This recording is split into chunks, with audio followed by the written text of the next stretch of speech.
Jeśli twoje ogórki zaczną więdnąć, żółknąć i tracić kwiaty w sierpniu, nie obwiniaj od razu upałów, mogą tracić dokładnie to, co wielu ogrodników wyrzuca do śmieci każdego dnia. Temperatury latem powyżej 30 do 35 stopni mogą być dla ogórków prawdziwym szokiem.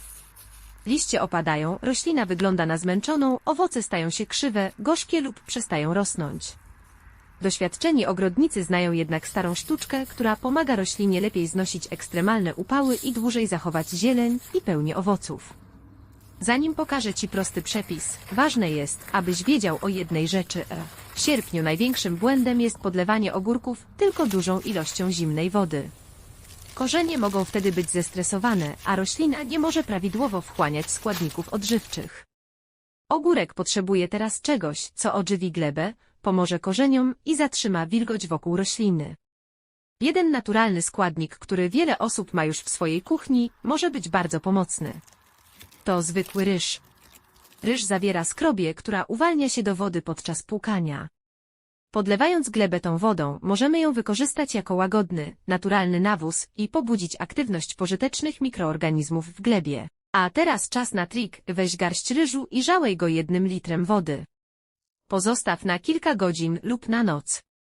Następnego dnia odcedź wodę i rozcieńcz ją kolejnymi 5–10 litrami wody.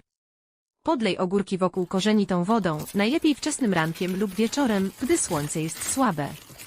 Niektórzy ogrodnicy stosują inną metodę. Można zakopać garść ryżu płytko obok rośliny, kilka centymetrów od łodygi i lekko przykryć ziemią. Rozkładając się, ryż uwalnia substancje, które mogą pomóc glebie. Pamiętaj jednak, to nie zastępuje prawidłowego podlewania.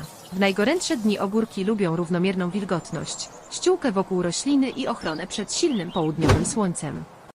Jeśli chcesz, aby twoje ogórki pozostały zielone, pełne kwiatów i owoców w sierpniu, wypróbuj tę starą sztuczkę i zobacz różnicę. Napiszcie w komentarzach, z którego miasta oglądacie ten film i jaka jest ta pogoda. Zobaczmy, gdzie ogórki najmocniej znoszą upały.